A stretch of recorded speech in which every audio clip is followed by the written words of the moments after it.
All right, everybody.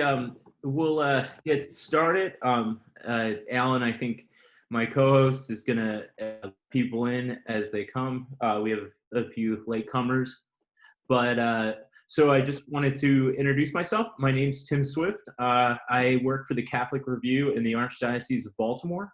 I'm a former journalist. I worked for the Baltimore Sun for about 14 years, and I've also worked for the BBC and a local television station in Florida. So my background is mostly journalism, and some of the stuff I talk about here will reflect that.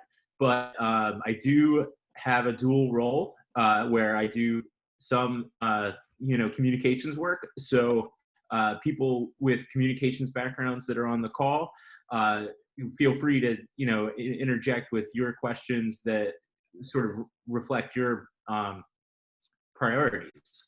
So just apologize in advance. They didn't give me a good gauge of the sort of expertise level of the audience. So I kind of coming at this, I'm trying to thread the needle here between not seeming super obvious, but not talking over your head and not, giving you something that you can use. So people who are familiar with using analytics may find some of the things I'm saying basic. Just bear with me because I just don't know. There's 300 of you with 300 different levels of expertise. As far as format goes, questions are going to be very much encouraged because I'm terrified of filling the 90 minutes. I thought this was a half an hour at first, but I was informed that it was an hour and a half. So what we'll do is if we can use the chat feature to basically say, you'd like to ask a question, and then Alan or myself will unmute you. Just be a little patient because there are so many participants. It might be a second before we can unmute you. But I think by having the person ask the question themselves, it'll make for a less boring video. So without that all out of the way, so the title of my presentation is The Bigger Picture with Analytics. And so what, drawing from my journalism background, you often hear from a reporter or a writer is like the analytics is all about how many page views did my story get, and that's the most base view of how analytics work. Was it a hit, quote unquote, but that is that has some applications where you can sort of see your content by looking at what has done well and then do more of that. But you can see that a lot. Like CNN is always about audience analytics. Like they will tailor their coverage to what they think people want. So if I don't know if you remember a few years ago, the Malaysian plane was the only thing on CNN, and the reason was they're very focused on analytics. And now the only thing on CNN is Donald Trump, and that is again driven by analytics. But that's not the end all be all of how to use your web analytics. And I'm going to show you sort of what to look for that is beyond that. This story, about the pandemic. Obviously, some of the things that you find in analytics reaffirm your existing news judgment. So in our experience at the Catholic Review, stories about the coronavirus do very well because everyone is affected, everyone is interested. So it's not like a big shock. You open up your analytics and find out that the COVID story, the story about how we're going to reopen churches is doing well. So it's an imperative to look at analytics a little more critically and a little more sophistication per se. So So the better questions than, did my story do well, could be, why are they coming to our site? Like, can you step back and take a broad view of the content? What do they use your site for? So if you're a news organization, what kind of news are they really going for? So there's an example to, like, when I worked at the Baltimore Sun, sports was king. Like, the Ravens dominated. So if you wrote anything about the Baltimore Ravens, the people were going to come. But when I worked in Miami, no one cared about sports. The Heat could, rule the world, win championships, and you couldn't get anyone to show up. So if both of those news organizations tailored their content and resources looking at how content was used. So we had a lot of Ravens content. Whenever the Ravens, I was the features editor, and so whenever the Ravens came on, we did a lot of content on the Ravens that wasn't necessarily straight up game coverage. In Florida, we didn't have to worry so much about sports, and we did. I mean, it's a local news station, so the old trope, if it bleeds, it leads. They love crime, so I wrote a lot of crime stories in Florida. So the next, so when are they visiting the site? And this is something that you can determine with analytics. It's basically, yeah, you can publish it whenever you want, and if you do it, but there is a sort of novelty factor in the fact that it's fresh and it's new, and ways that you push out your content are going to be affected by the newness and freshness of the story. Like Facebook, per se, its algorithms will favor new content over old content. And also Google and other, your third party sort of ways to get your readers to you are going to put a premium on the fact that the story is new. And so for a story that it's not a breaking news story, you want to, basically hatch it at the right time. So looking at your analytics and seeing when your audience is around is going to be a big help. So where is traffic coming from? That's another, in this sort of 2020 internet environment, you're not like back in the day where people would show up to your homepage and that was the be all end all. People are coming in a variety of different ways. They're coming from Facebook, they're coming from Twitter, they're coming from Google. And how can you leverage that and learn from like exactly where they're coming from? That's something that your analytics will tell you. So like I just said, is it search? Is it social? Is it people actually coming directly to your site? Which nowadays is increasingly rare, but they're the gold standard of users because you kind of have them. So even though internal traffic, people, showing up to your website is not the most trendiest thing these days, it's still the best kind of traffic. So you don't want to do anything that'll discourage that. The next question would be, how do they experience the content? And this is a lot is pretty key these days. So are they a mobile user? Are they a desktop user? And you can look at the proportion of how people are reading, and that will determine sort of how you present it. So when I worked at the BBC, the percentage of mobile users was extremely high, which put a premium on making the story shorter. I'm sure at least like the Atlantic or another more say America Magazine, where there's not that much of a premium on making everything as short as possible. So their desktop or tablet users are probably high, and then so you kind of can base your content. Is everyone getting your content on the phone and need it quickly and efficiently, or is your traffic for long reads and more engaging, more time-consuming content? You can sort of game out a strategy using those numbers, and obviously your preference.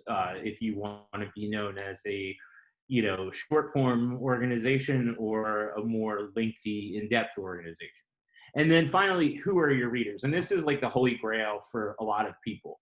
And for most analytics software, you can't really do that because people are coming as like an anonymous IP address on the computer. But because of Facebook, your sort of Facebook audience can vaguely mirror your general website audience. And with Facebook, everyone's signed up and tells you who they are. So for the most part, so you can see what type of people are coming to your site and sort of tailor their needs. It's an extrapolation because it's only a fraction of your audience. It's only Facebook, but in our case, when you look at Facebook, it shows, and I'll switch over to. Can you see charts right now? Just give me a thumbs up, Alan. Okay, I have to quickly stop share and reshare. Okay, stop share. And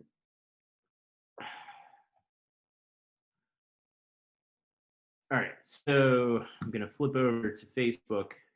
Do you see a chart right now, Alan? Okay, so if you look at our age and gender of our users, older women are big fans of the Archdiocese of Baltimore, and that might be the case for your organization as well. They're by far the most dedicated users of our site. So we know, like, when we do that, we can kind of tailor optional assignments or things on the bubble to know that would our average reader, who is a woman, close, like basically in her 40s, 50s, and 60s, would they want to read this? So, and not all the time, people don't always listen to what the analytics guy has to say, because I would tell them that our education, Catholic schools coverage is less vital based on our readership numbers, because most of these women don't have school age children.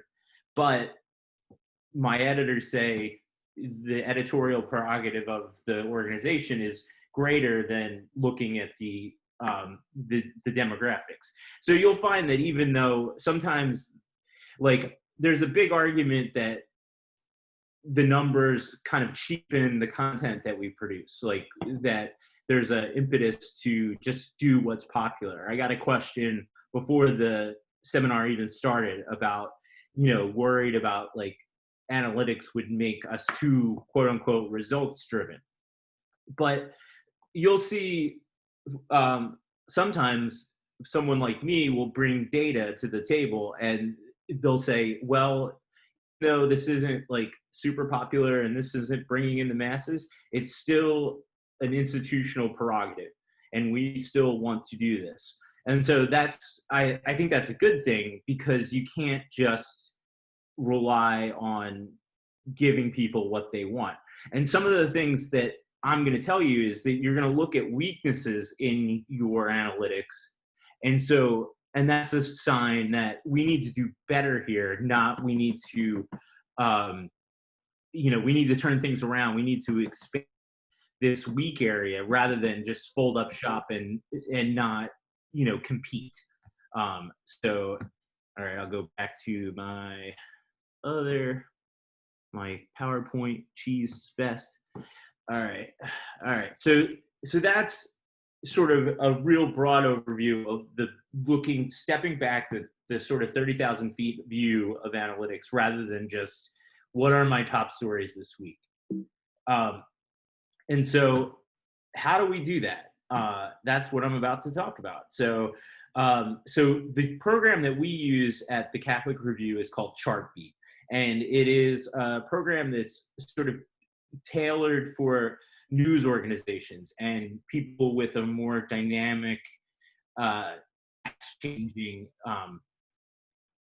website. So a church organization that updates their website once a week, this might not be your thing. But for a site that updates multiple times a day, this is a really good tool. It was used at the BBC. It was also used at the TV station in Florida that I worked at. So there is historical and real-time data. So that's what Chartbeat is really known for, is the real-time data. Most analytics software will give you, bear with me as I switch around. So this is the Archdiocese of Baltimore's real-time data as it is. It's not super impressive, so don't judge. But this will tell you what's happening on the site right now, and what users are coming where. It gives you the time spent. It'll tell you how many users are there, and it can. So for a news organization, this sort of can give you decisions as to, okay, a news story is happening today and it's really popular, and that might affect whether we write a sidebar or we try to pull out archival material and boost it up and repackage it, make it better. Like yesterday, a girls' school in Baltimore that had been open for 173 years, the Institute of Notre Dame, it closed its doors yesterday. So there was very high interest in IND content, and this analytics reflected that. Unfortunately here, the volume isn't very high. So the higher the volume, the better the real-time analytics work. So at the BBC, we were dealing with thousands and millions of viewers, and the real-time analytics were a lot more vital because we could make sort of decisions based off of that, because there was so much data here. And for other maybe smaller organizations, the volume to your website might not be enough to really get a lot out of the real-time numbers. We at the Catholic Review are going to try to turn things around here, and I will tell you about that later as to our strategy to get sort of more volume. But for everyone else, the historical section is going to be really handy. And we'll show you last month. And so this is our last month's numbers, and there's a lot of information here. And so it's led by, you got what were the most popular stories. And that's, yes, obviously that's important.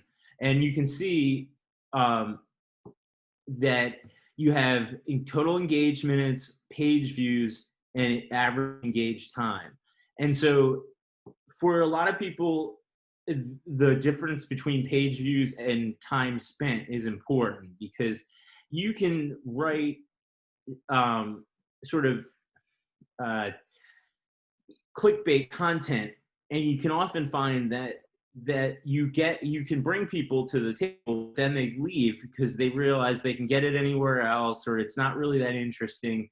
And so that is one of the sort of the why you should look at your engaged time, because it sort of evaluates whether that page view was really earned or not. And so this is a good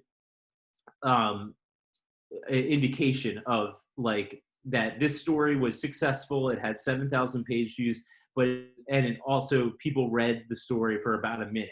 So it shows there that you did the work and it wasn't just an empty click. And for people who are interested in advertising, that's what advertisers are increasingly looking at, not how many people you bring, but how long they stay. So page views are still, a good indicator, but page views without time spent are basically empty calories. So you really want to look at whether your stories are actually doing the work and getting people to where they need to go. So that's, the basic, that's what you think of when you think of analytics. But if you look up here, this is where things get interesting. Under traffic search, you see the different ways that people are getting to the site. So our top draw is search, and then followed by search, social, and then internal, which means, basically from your own website. And then over here, we have the device profile, which is desktop. For us, we're kind of 50-50. We're in the middle. A lot of people might have a greater proportion of mobile users. So that sort of will make our decisions, when I talk about, so I came on a few months ago and I was tasked with looking at the numbers and giving recommendations. And so looking at these numbers, I'll tell you the recommendations I made to my bosses and tell you what they did about them. So so we're going to switch back to PowerPoint. Sorry, this is awkward the way this works.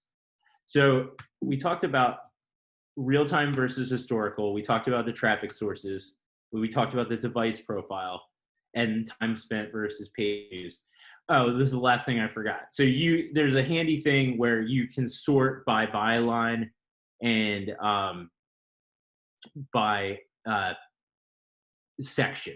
So you can evaluate the performance of individual reporters or content creators with the handy tool. So I'm going to switch back, and you can see we can look me up,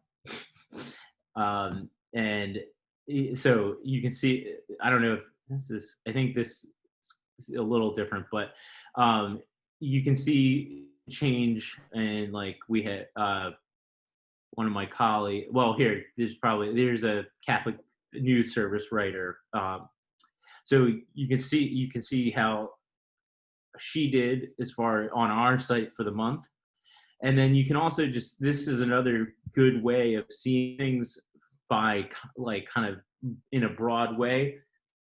We know that news is the biggest contributor to our page views by far on the Archdiocese website. Right now we have a dual role, like it's everything. It's the Catholic Review and the Archdiocese together.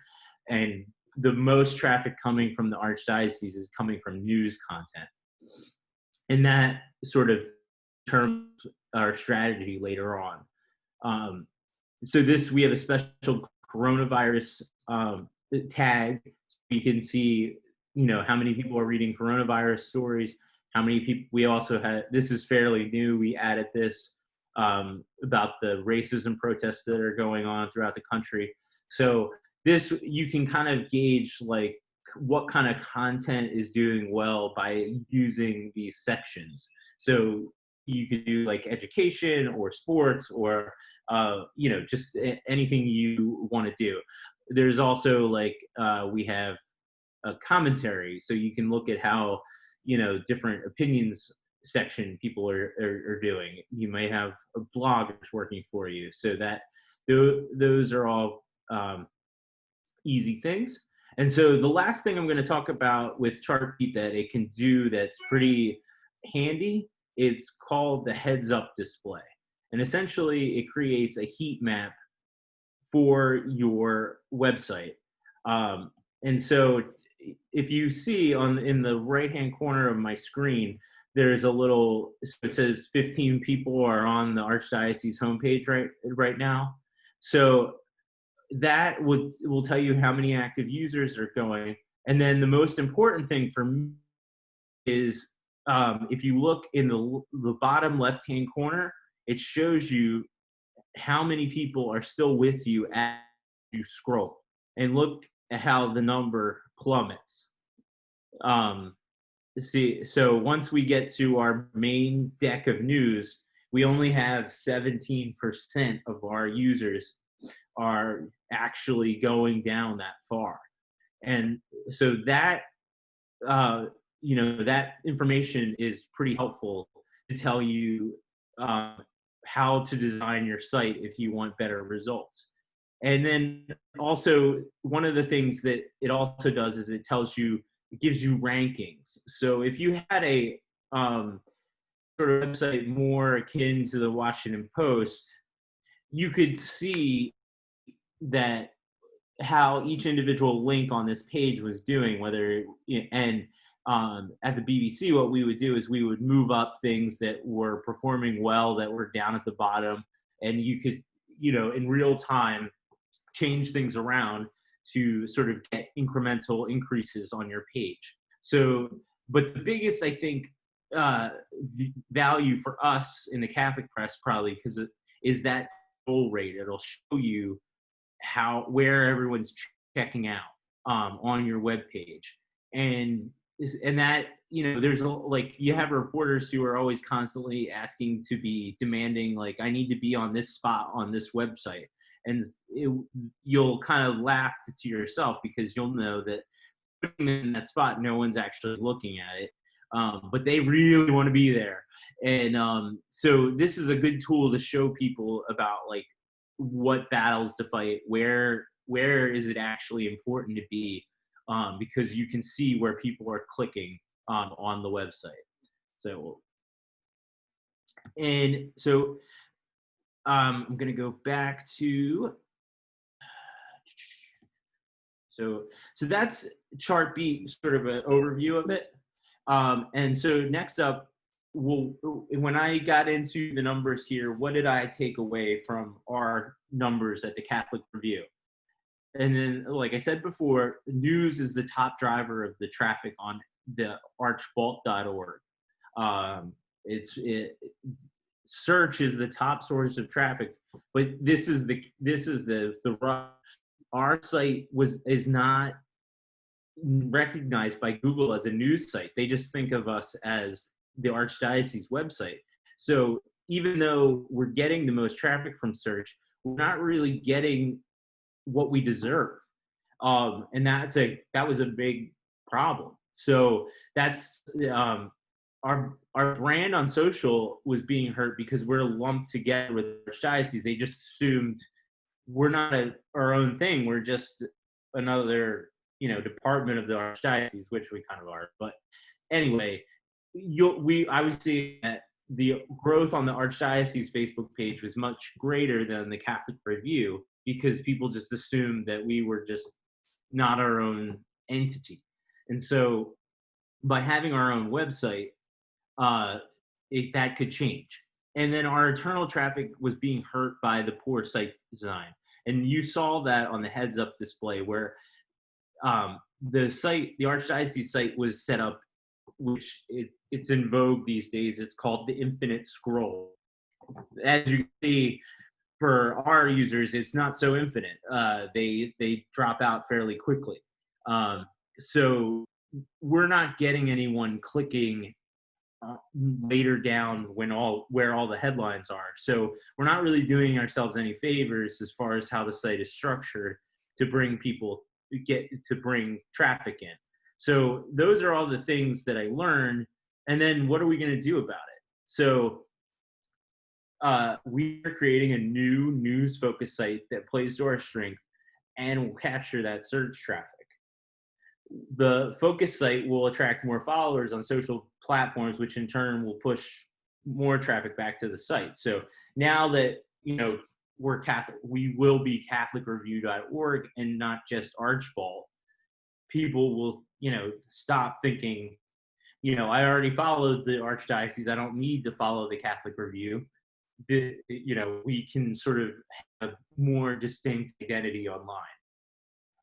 The better homepage design will allow us to better leverage our desktop users. As I showed you before, we're about 50-50.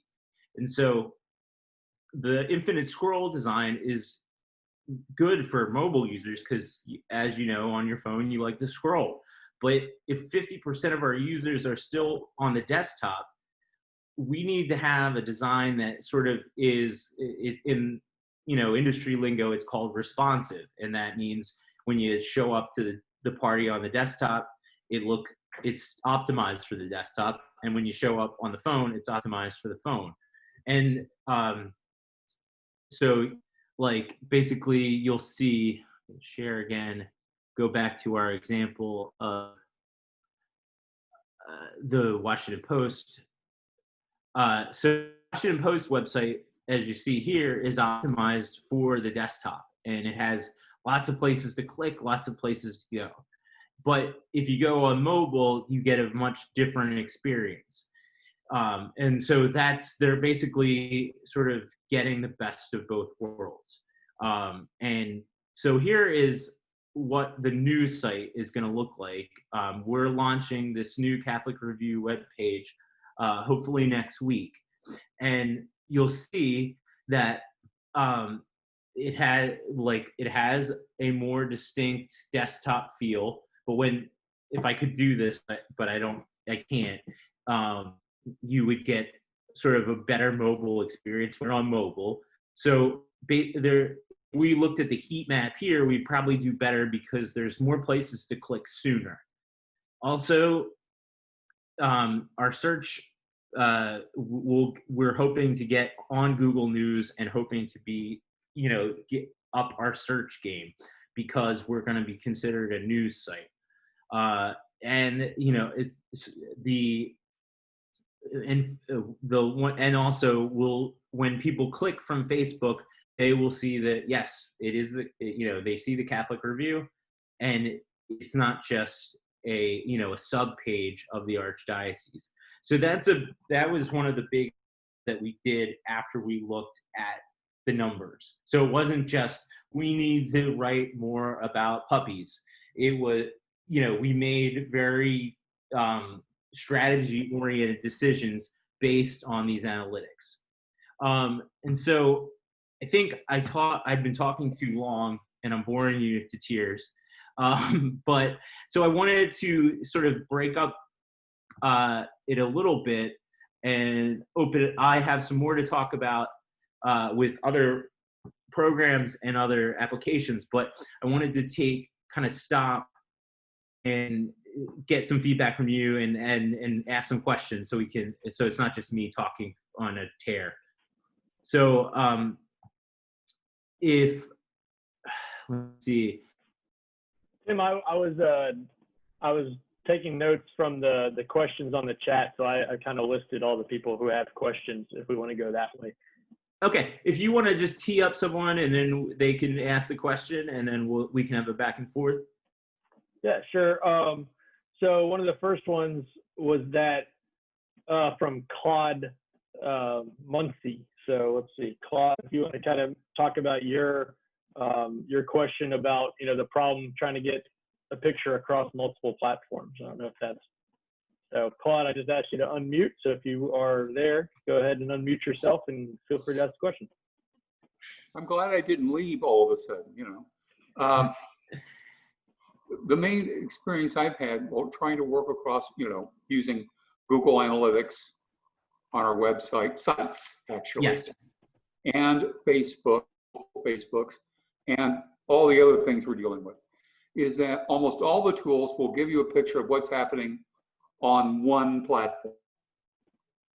Comparing effectiveness, especially across platforms, is difficult, especially since when you say, okay, what's a hit?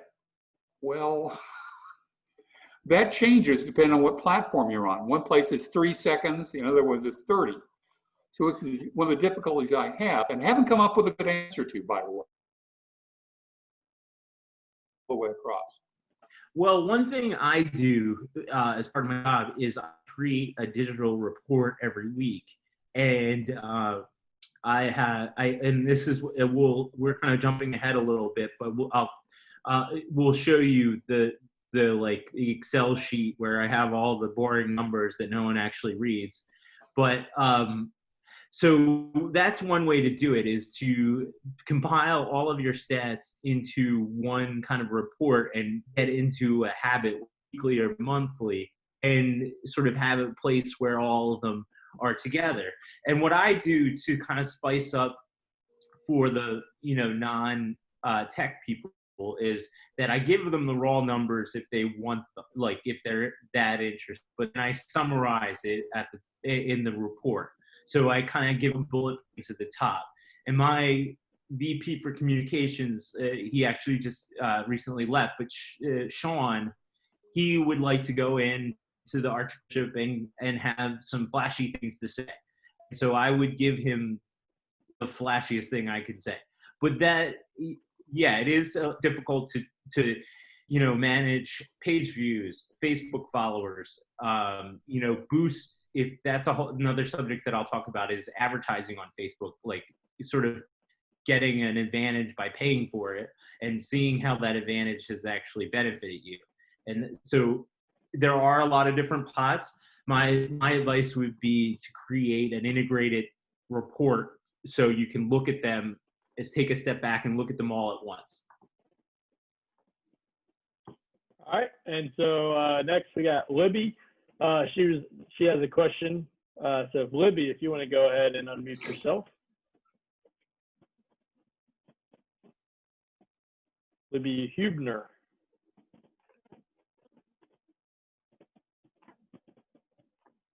Is she there? There you go. Go for it. My question is just, I mean, this is great to show this chart beat, but what if I don't have that? I mean, it's a little expensive. Okay, well, that's we're just I guess I wouldn't tell you just wait. I was gonna the next section is going to talk about the different analytics programs that you can use. This is just the most oriented towards news, and it is also kind of the thing that does more. The other programs that you can get for free will give you, they don't give you the real-time information that Chartbeat gives you.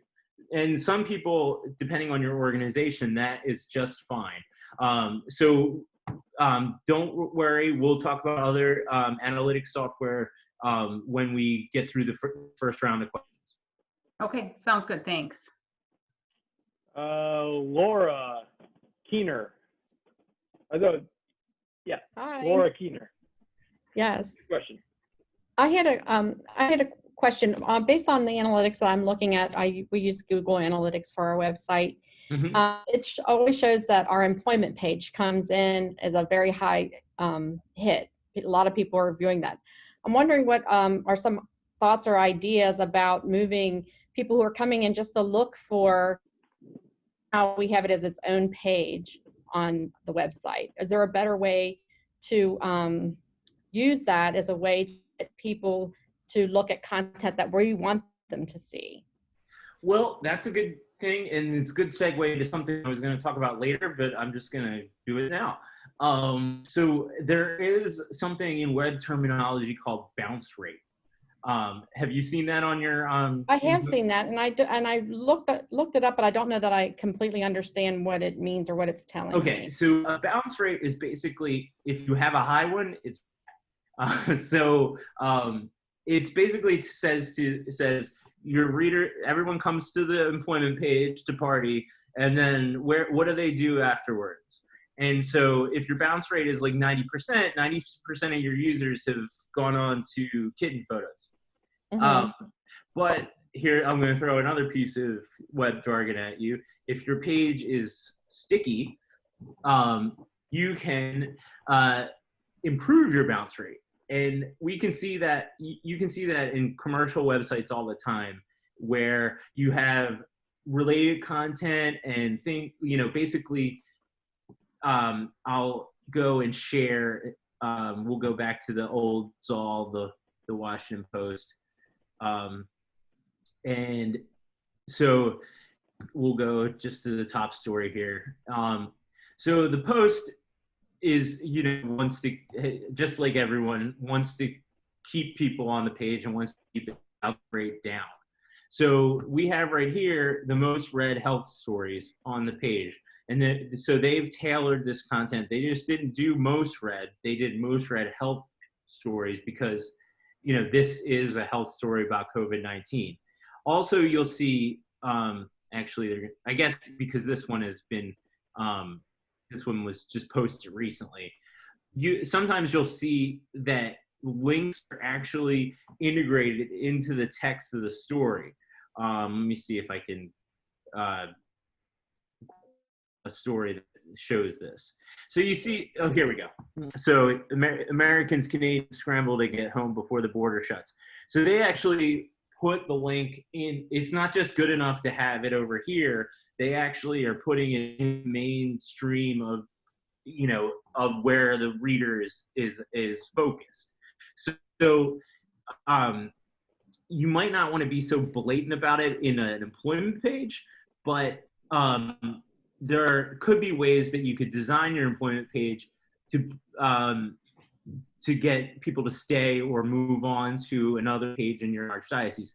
The key is always going to be relevance, because so if you give them, something that on an employment page, like just like sort of like how to meditate or, be more, how to, that might not be the best way, but maybe volunteer or opportunities, something that's in the wheelhouse of the content that you're presenting. It's always better to, you often see on like cheesy websites, like they have that thing at the bottom that it's like, you'll never believe this, click here, 10 ways to get thin, they're like run by a thing called Outbrain. They're totally unrelated to the content and they don't really do anything. So the best way to make your is to make sure that thematically you're on point. So then do you use tags for all the stories, and then does that suggested article thing, does that auto-populate, you think, on their website? What they'll do is they have, like, for the example on the post, they say we want it health story. It's in the health section, so that module on the side is going to be the most read health stories. So for you, I don't know if it has to be that dynamic and that sophisticated because it's an employment page. I would just like brainstorm with your coworkers about what kind of content do we have on our website that would appeal to someone looking for a job, and make those links in a convenient, not garish way available to them. That's the key, is that you want to thread that line. You don't want to be beating them over the head and making them hate you, but you want them to see it. So you just got to kind of use, like, you as a user of the internet probably have been to websites where pop-up ads just annoy you and just turn you off. And so Right. just, you don't, like, yes, you see it, but you don't want to click on it because you hate it. So Right. you got to kind of make that compromise where but it's not like kind of grating on anyone's nerves. So, and also it's relevant. Another, just to share with the group, things that I think are interesting, maybe they're not interesting, but other than the news, and employment, the other two things that drive people to our website are genealogists looking for stuff from the archives, and then also the lunch menu for the school. So those are the kind of the drivers. So, yeah, even working for newspapers, the Baltimore Sun created a blog called Retro Baltimore, and basically, picked through the archives, and it was like already easy because it was something that we did years ago, and then but it was super popular and it was very well received. And that example, I think, is something that an archdiocese or a Catholic newspaper can make use of, especially on social media, or, because we've been around for a long time. Most of our archdioceses are over 100 years old. So you have lots of pictures and you have lots of material that you could roll out. And the key is to do it smart. Like, just don't open the floodgates. Like, make sure I'm right. Your pictures of an old school on the anniversary or the feast day, or give it a little bit of a peg. But even though it's in collecting dust digitally, and no one's you can find ways to make that old content sing. great, thank you. I think we'll get one more before we move on to the next part of the thing. We'll get Sharon Bofeld. You had an interesting question, so that's why I'll let you see if you can ask it. So. Okay. Sharon, are you there? Yeah, I'm here. I just have been sort of hiding back here. I asked two questions. I think he answered the first one when it had to do with infinite scroll, but I think that was the answer to the first one. I got to go back and find the second one. I've been kind of caught up in everybody else's questions. Can you remind me? Do you have it in front of you, Alan? Oh, you also asked who designed your site, so that. Oh yeah, yeah, because I really like the look of your new site. Okay, and who did design it? We have a page designer. We're still getting a monthly magazine, so everybody wears a lot of hats at our place. So Sarah Travelos is our page designer in print, and she also does some design on the web. So our web editor, my supervisor, George Matisak, and Sarah work together to come up with the design. It's not the most it's based off of WordPress, and we used a lot of the news template, and you're getting kind of a raw view of it. So once it's published, I think there'll be some adjustments, but that's how it came to be. The idea was to make it more look like a news site and less of an archdiocesan site. Yeah, can I also ask how you made the argument to get your own sort of web identity? Yeah, we're sort of under the diocese here too. Well, I think the idea was in 2016 they merged the sites because they thought that all boats would be lifted under this arrangement where the news content would bolster the generic evergreen diocesan content. What happened, and that I think they gave it a good go. What happened was that the numbers just didn't bear out what they wanted to happen, and so we made the decision to go back to pre-2015, if you will, because we weren't showing up as a news place. People were getting annoyed. Not unsophisticated readers were getting mad that we would report on controversial issues and thought that merely reporting on the subject meant that we were endorsing it or that we liked it. It was hard. I think it's better for everyone that we're we look like a newspaper or a news website, and still you saw on the design of the website that the Archdiocese of Baltimore is prominently displayed.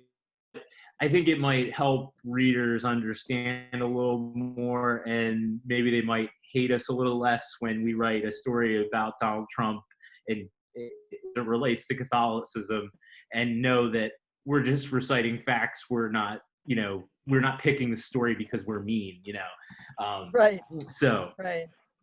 Thank you. Yeah. All right. Okay. We'll do one more before you move on, and this is from Megan, but she doesn't want to go on air because she has a baby in the background. So she was just wondering about the digital report to show your bishop or your director the stats.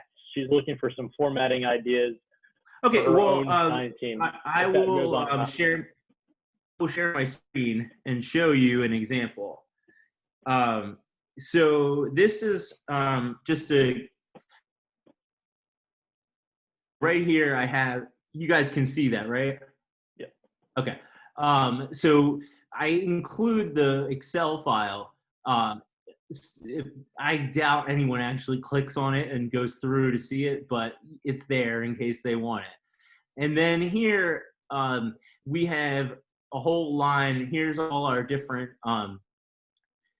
social media accounts. We have a number of them, and our e-newsletter, and it shows the different audience numbers, and then we have it set up so it can show the growth each week. So the pandemic was a boon for us, because as you can see here, we had 600 people sign up to be new followers. So we started the third quarter with 10,000 followers, and then we're ending the quarter with over 12,000. Here are some goals that, I basically want to have a pretty conservative goal of, 10% growth year over year. So if you break it down to a quarter, it's 2.5% increase. And so we've already hit those. Well, this is a report from May. So, a month before the quarter ended, we were hitting goals on most of our audience numbers, which I think having a captive audience really helped us in that case. And then you can see down lower, we have our page views, engaged minutes, our average time. And then you can see how that went up or down depending on the week. So you can see, that the lower numbers are in red, the higher numbers are in black. So that's the overview. That's all the numbers. And then later, we show what are the top stories, what are other pages on our website that have been doing well. And then the pandemic, because live stream masses have been such, a key thing, we've been tracking the Archbishop's Mass at Cathedral of Mary Our Queen. And so every week I would go and find out how many people watched on YouTube and how many people watched on Facebook. And that was actually an interesting thing to do as public masses opened up, because you could see the drop off happen, and you could see, kind of get a gauge for, how people were returning to mass in public and, weaning themselves off of, the YouTube. Because when we started this early on at the height of things in March, thankfully in Maryland, where I am, we're actually in pretty good shape, and we don't have the surge of cases like some other states. So, but when we were in the thick of things in early March, our YouTube numbers were like 6,000, 7,000. And you saw as the pandemic went on and as more churches opened, the streaming numbers went down. And then finally, the most important thing I'm going to mention in the report is I have a summary. I have a sort of greatest hits here, that sort of the takeaway that someone could say if they were in a meeting and put on the spot. Here's the things that happened. And so in this week for this report, I picked it for a reason because it makes us look good. But here we crossed the 12,000 mark on Facebook, and we hit our goal for the second quarter a month ahead of schedule. Also this week, newsletter, the email newsletter that we send out twice a week has been picking up subscribers. Basically we got 2,000 more subscribers over the pandemic because people wanted to be plugged in and connected. And I suggested here, in addition to giving the boss good news, I have some recommendations. So I say we should pump the newsletter again, because we're coming up on, and in this case, the jargon here, phase 2 guidances are reopening. It's the second step in our reopening, which we've already surpassed. And then, you got to be honest. So I said here, page views dipped, but that could be because we didn't have a lot of new articles. We do have a little bit of an issue where we don't have a staff writer and our magazine is monthly. So we have these sort of ebbs and flows where we have a content from the magazine roll out and then we dry up a little bit, and that reflects in our page views. So, and so, with a little bit of bad news that, our page views, I try to back it up with, a positive suggestion that maybe we can take advantage of the high interest of the churches reopening and do some short news articles to get moving again. So that's an example of a report that I produce.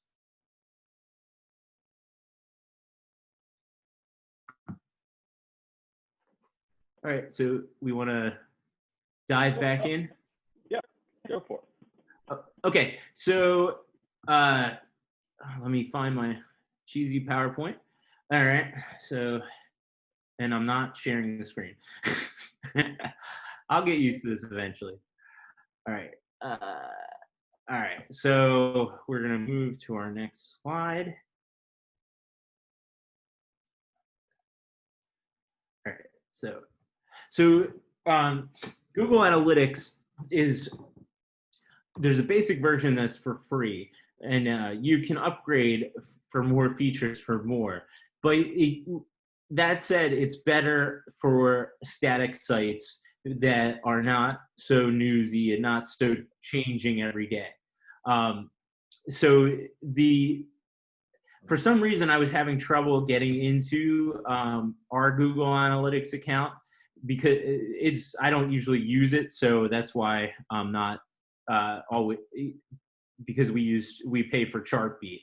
But I can show you something a little similar that gets the point across, and this is some of you actually. This might be a suggestion for you. A lot of you might use WordPress as a publishing tool, and they have their own in-house analytics software that kind of is a little bit of a more basic version of Google Analytics.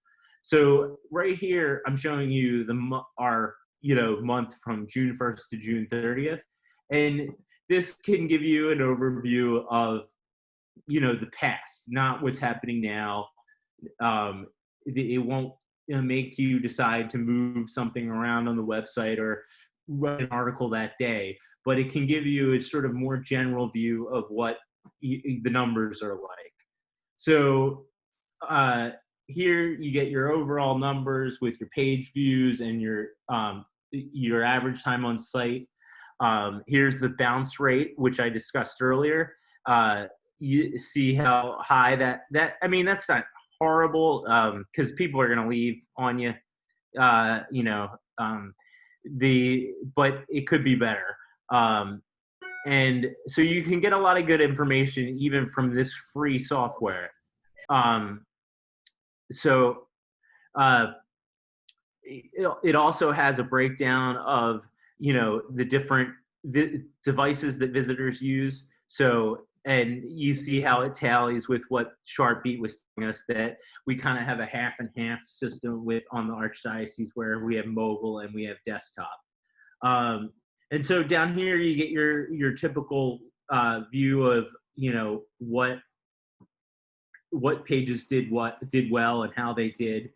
And then you can see here, you can look at the bounce rate that I discussed earlier of different pages, and you can kind of evaluate those. So you can see that the Catholic Review landing page that we have now has a lower bounce rate because people actually go to it and show you what it looks like now, at least. Review.org.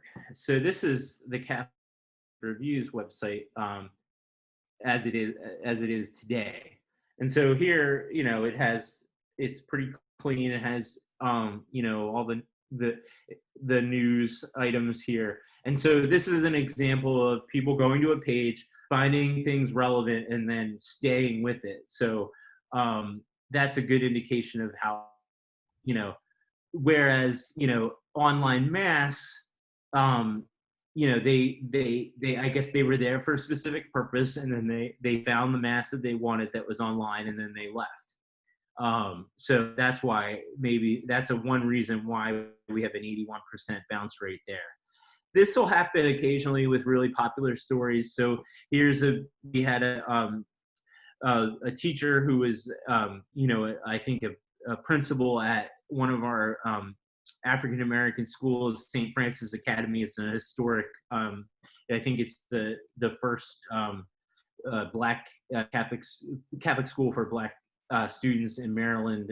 It dates back to the 1800s.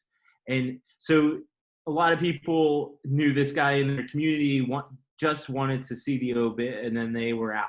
And sometimes you just got to say on the bounce rate, people are going to do what people do, and you can entice them, you can do your due diligence, but sometimes people are going to come to your site for a specific reason, and then no matter what you do, they're going to clock out. I think in this case, a lot of the people that came for this obit were friends and lived there and weren't Catholic per se. So a lot of the offerings we had weren't going to be very interesting to them. So don't be too hard on yourself with bounce rate, because there are just sort of some factors that you can't control. Here, this is vaguely interesting, but not that, this is another feature that you'll see a lot on Google Analytics and other places, where your traffic is coming from. And, surprise, surprise, we are getting most of our traffic from the US, and specifically from Baltimore and Baltimore suburbs. So this, for the Baltimore Sun, this was actually pretty key. I think it's less so for Catholic organizations, but this told us where we needed to beef up coverage in the suburbs. Do we have really strong readership in this, this suburb Towson versus this suburb Catonsville? And that could determine whether we put 2 reporters on this beat or 1, and you might have a similar thing where you have a large sprawling archdiocese and you have to figure out, where to put your resources, whether, so you can see, use that information to say, we have in the Archdiocese of Baltimore is basically most of Maryland, but we cover also Western Maryland, which is kind of far removed from Baltimore. And so we do a good job of trying to make sure that we don't ignore that section of the Archdiocese, but we can look at the numbers and kind of make an informed decision about how much do we do with Western Maryland. Do we need to do more because we have a lot of interested Catholics out there, or are we doing enough? And then, the lower you get, the more detailed the information gets. You can see, what software or, what browsers people are using. You can look at keywords. And this down here is probably one of the more interesting things, because it shows you the top refers, basically where the traffic's coming from, what I talked about before. And so Google and Facebook are top refers. So those are the areas that we're focusing on, beefing up our search, making sure that we appear in the news section of Google. And also, my role, I'm the social media manager. That's my, official title. So we have a, dedicated person just concerned with social media. And so, the reason is because so much of the traffic to the site is coming from Facebook. We also, do duty on Twitter, but unfortunately, Facebook is the 800-pound gorilla in the room, and that's what it was like when I worked in Florida.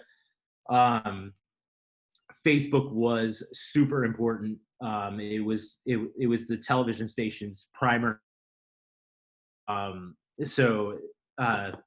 Another station in our sort of content group posted a video by mistake. It was a graphic video, and they got they got banned from Facebook, and it was disastrous for their traffic, and we had to go into, seminars on how not to do that and never, so that's how important Facebook can be to an organization. And so it's always good to, I think it's a fine line where you have to, know where the people are, but also don't put all your eggs in one basket. So that's why we're, actively promoting ourselves on Facebook, but we're also making sure that our search engine presence is being optimized so we get love from both Google and Facebook. So I'm going to move to so that's basically, there's other analytics software. So there's Google Analytics, there's that in-house thing that I showed you from the WordPress, and there's also another program that I use at the Sun called Adobe Omniture. And again, that's expensive, but it is very good for historical data. So it can show you sort of patterns and give you lots of statistics and information that you need. So I talked about the bounce rate and stickiness during the question session. So the next thing that we touched on briefly about, how there is there are different places for different numbers, and this is an example of a different place, and it's Facebook Insights. The good thing is it's free, everybody has it, and it's just part of your page. So I'm just going to show you a little basic go through of Facebook Insights. So we're going to start over, and we're going to go to the Archdiocese page. So this is our page, our Facebook page for the Archdiocese, and I'm going to show you our internal numbers here. So if you go up on your page, you would just go over to more and then hit Insights. And here you can do a number of things. I don't know what's wrong with my computer. Where is it? Okay, here we go. So the thing that I use Insights for the most is to track our followers, how many people are clicking on the site. So this is a good way to check in and see how many followers we have, which is today is 12,187. And you can adjust the time period, and so we can look at like the pandemic period and see how our followers have gone up through the pandemic. And this is something I put a link to in the article, in the chat window. It's the first thing on the chat window if you scroll all the way up. And this is an article from Chartbeat about sort of what does the audience trends look like during the pandemic. And you can take a look at it and read it yourself, but the long and short of it was, there's some fatigue happening now. So we had a lot of engagement when the lockdowns first happened, and now we're seeing it trickle off. And this is a good example of, why you should always look at your numbers, because if someone tapped into their analytics today, they would see that, things are going down, and you can't really take advantage of that.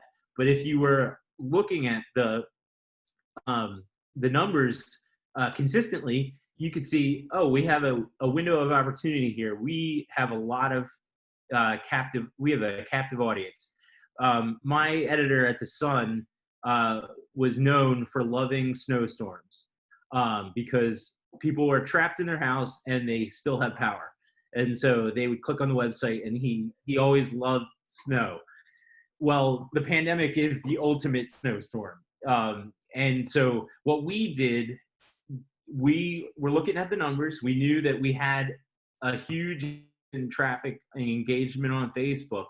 And so what we did was we used a lot of tools in our toolbox to get those followers up. And one of the things that we did was we made use of boosts. And so you can, pay a small fee and get a post, get, more out of, like, get more eyeballs on a Facebook post. So we'll just go through it. So here we can pay, $25 or, whatever you want. And then this post will be shown to more people for a time period that you choose. And you can choose the targeting, and you could just go for a purely geographic play. You could also do friends of friends.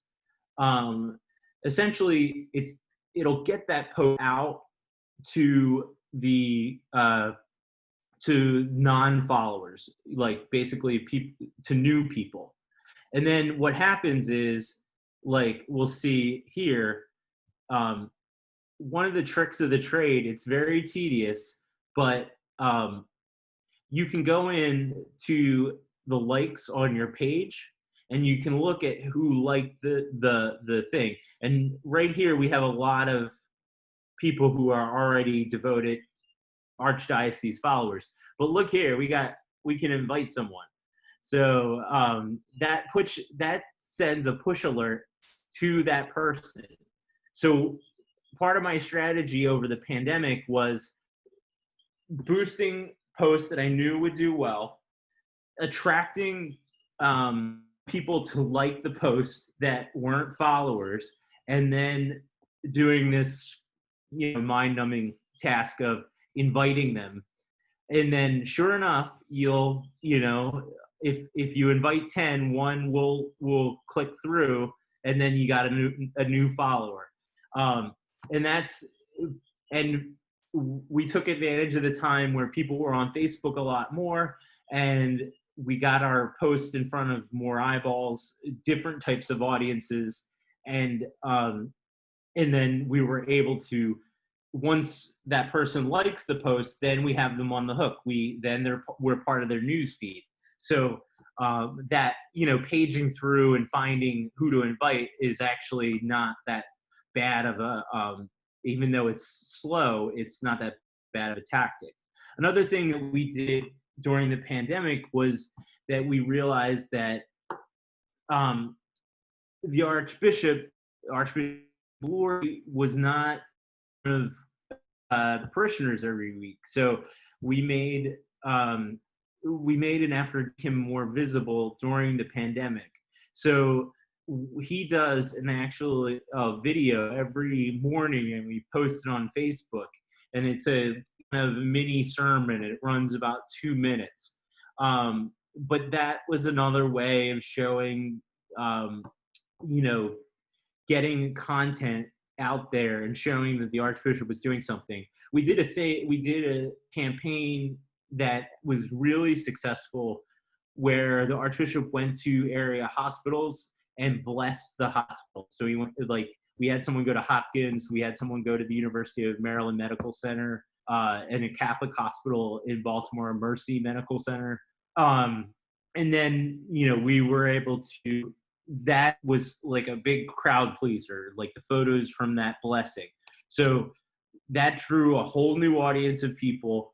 And then we were able to invite people to join the page. And that's how we saw we took advantage of that period where people were really focused on Facebook, and we got more now permanent followers out of that. So that's one way that you can look at how your numbers are trending and how to respond. And you can also learn things like there were a lot of, you probably are familiar with this, there were a lot of, day of prayer or prayer, at noon. And that we had a case where that went gangbusters. The governor of Maryland had like a moment of silence at noon on some day. And we had basically a reach of like 400,000 people. But then when you looked at, like everybody and their grandmother was scheduling a time of prayer. And so by the third one, the numbers just went down and cratered. So, with the hospitals, we were able to bless multiple hospitals and have a good run on all of them. With the day of prayer, we quickly saw that readers turned off to that. They liked it at first, but then they tuned out. So that's a good, look. When you're always looking at the numbers, you can see what works and what doesn't. And then, so finally, the last thing I'm going to talk about is using Excel, and then I'll quickly go to questions. So Microsoft Excel is a handy program for analytics because you can make your own reports, and then you can kind of put the numbers into context, or the person that does your analytics can put the context for the rest of us. So you can use formulas to show percent change and increases, whether you're making your goals or whether you're not making them. And as we talked about before, you can bring in a lot of disparate reporting. So you can take the numbers from Facebook and Twitter and Chartbeat or Google Analytics and put them all in one place. So this, I showed you a little bit of, I'll just quickly show you the Excel sheet. Let's see. So this is like my basic report here. And you can see, I use a formula. Basically, it's this cell, these two cells minus each other to show how much growth, how many users have been added. Here we use a percent change formula to show you that page views in this week were down by 3%. Now they're up 19% the next week.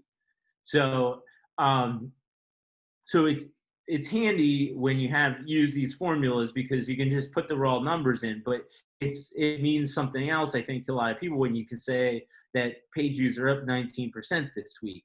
And you can do that very easily in Excel. So, and then here, here's our goals for the quarter. So we take, a formula that basically it's 2.5% of our starting number, which was 10,500. And then, so the goal for us was, 10,779. But, on June 21st, we were at 12,182. And so, and you can so this is just, how many were the green means were, 1,000 over, 42 over, 173 over. So you can do things with formulas that'll help make the numbers a little more accessible to, the guy at the top that doesn't have a lot of time. So he can get to the bottom line that, we hit our goal or our page views are up by X percentage. So now that's enough out of me. Now we can move back into questions. And I'm so impressed with myself because we made it through. I was worried I'd stop talking after 10 minutes and be like, so if you guys have any questions, we can end this. Yeah, so based on time, I'll just go ahead and ask the questions for people instead of unmuting them. But one of them, which he admits is a basic question, but I'm sure some people do wonder what it is. Rob Herbst asks, what does Facebook define as quote unquote reach? It's if you appeared in the news feed. So it doesn't mean that they actually click through. It just means that when someone was mindlessly on the phone scrolling, your thing, you might have gotten like a second of eyeball time. But the reach is interesting because you can see, like in a viral situation, it's always a diminishing returns. Like that big boost that we got from that, we did basically it was a meme, and it was a healthcare worker, and we did a moment of silence for Maryland. I think at the end of the day, it had a reach of about 1 million people. But it had like, but then when you looked deeper, the numbers got a little smaller, but they were still good. Like we had thousands of shares, and we had, thousands of likes. And so reach is good because basically that's all the potential people that you can get. And you always want more potential people to get. Not maybe 10% of them are going to,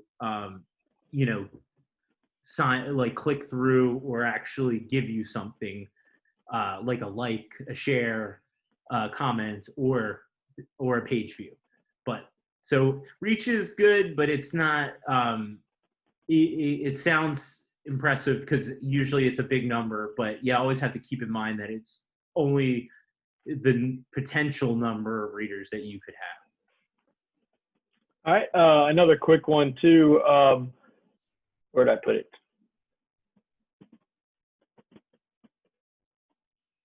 About growing your audience, social media specifically, but how that allows the opportunity for more comments that could possibly be negative. Yeah, you gotta take with the good with the bad. Sometimes I'm the guy that moderates the comments, so I would agree with you that it's always better to have more followers because that pushes more traffic to your site and you get more eyeballs. I mean, in the worst case scenario, we do have some pretty nasty folks. It's like clockwork. You guys are probably familiar with the documentary The Keepers. Well, it's about Baltimore. It's not very complimentary. Every Saturday night, someone around the world has a little too much to drink and tells me to kill myself and give me death, all that fun stuff. So I often have to ban people. And, I'm pretty judicious about it. I don't like to do it if they get that crude, then if they're asking me that I should kill myself, I think you got to go. But with this round of culture war with the church being told that they can't, that sort of false choice of the government is telling the Catholic Church what to do, whereas in Baltimore at least we were making our own decisions. A lot of the people were not like I was getting into these back and forth with these people, and then I'd find out that they were from Erie, Pennsylvania, and I'd be like, so a lot of the times it's good that you always want to bring in actual parishioners, people who are in your local area that are in your diocese, that are Catholics, and you're going to have to deal with some crazy folks, but you can always ban them if they get out of hand. I think the benefit of more audience always outweighs the troll. Very good. Well, thanks, Tim, so much for your presentation, and thanks everybody for paying attention. Stick around. We are going to show the video for the Cardinal Foley Award. We normally do this at a luncheon during the conference, but I'm going to share my screen so we can all watch it together. But and just to let everybody know that you can go back and watch this, I recorded the video, and we're going to share that on the Catholic Press Association website, hopefully within the next few days, probably a week. But feel free to share this, and we're going to save the chat as well. So even if there's some extra questions on there that we didn't get to or that I may have missed, I'm sure maybe Tim can acknowledge them somehow, or feel free to email him or me, and we can get it to the right person. I'm gonna put my email address in the chat. So if you need a hand with something, obviously there are a lot of you, so I'll have to. But feel free to give me a holler, and I'll try to get back to you. Yeah. So thanks again, and again, I put the link in the chat as well. That if you're interested in this kind of presentation and even more in the future, look into joining the Catholic Press Association, whether that be more webinars or even the conference next year and stuff like that. We appreciate everybody being a member and everything. So I am going to go ahead and share my screen now. So thanks again, Tim. We really appreciate your insight and your information. And I'm going to share my screen.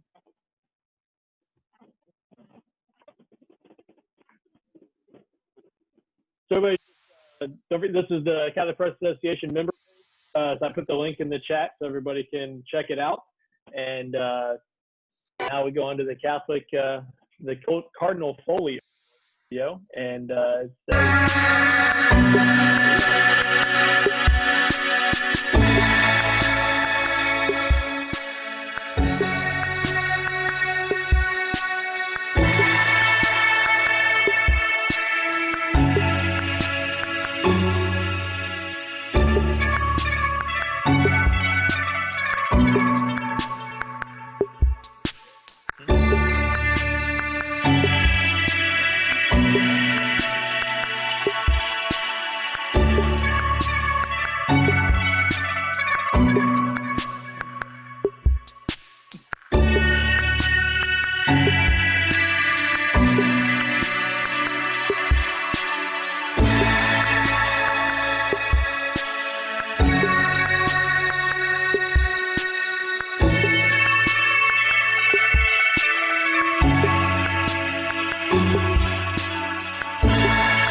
For decades, many thought of Cardinal John Patrick Foley as the patriarch of the American Catholic press.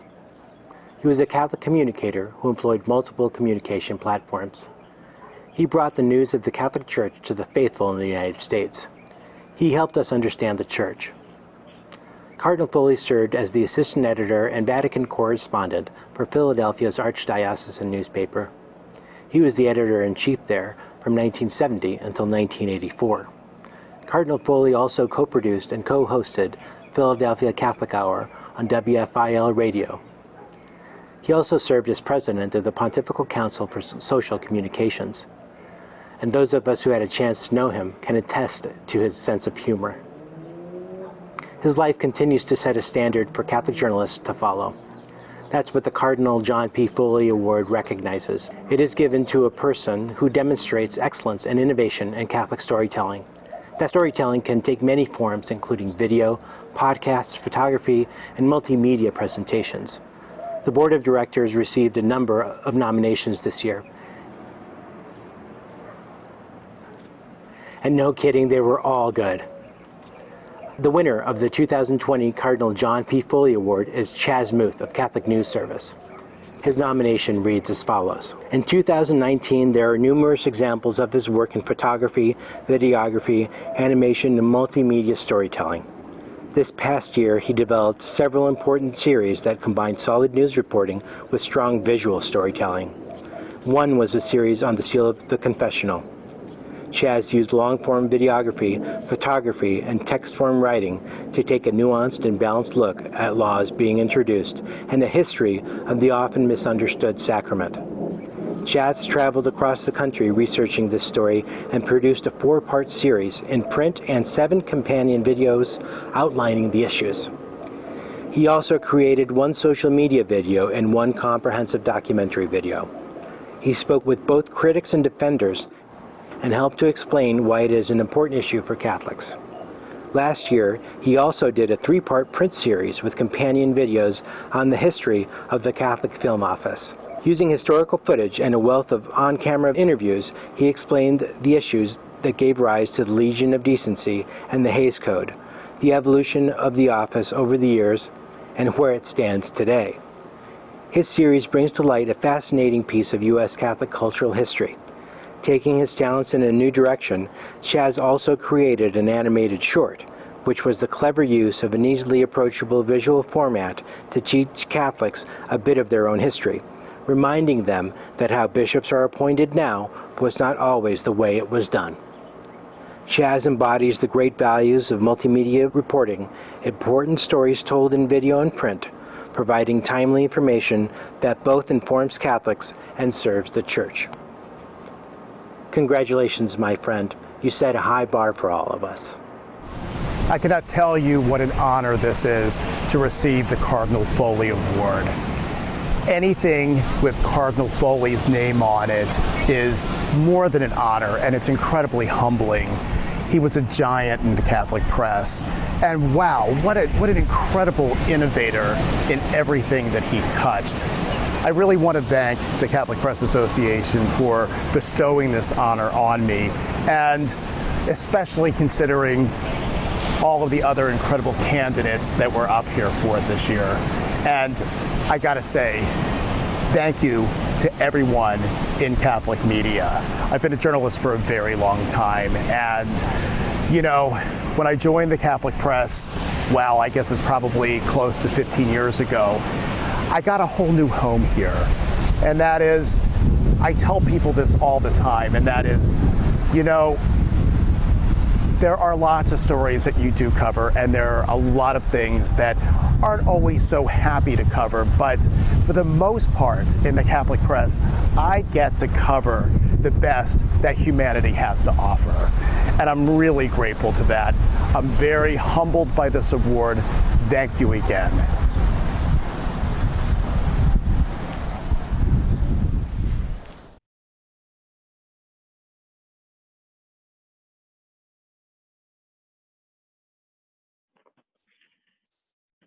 All right. Well, congratulations, Chaz. Nicely done, well deserved. And look forward to everybody. Thanks again for joining this session. Sharing my screen now, but thanks again for joining the session. We got another session later on this afternoon, which actually I'm helping present. So it's on live streaming. So me and David from the Archdiocese of Portland. So hopefully everybody can join us and has registered for that. Again, we have a video of this presentation that will be shared on the Catholic Press Association website. The chat will be saved and all that. So thanks again, and look forward to meeting you all in person next year at the conference. Thanks.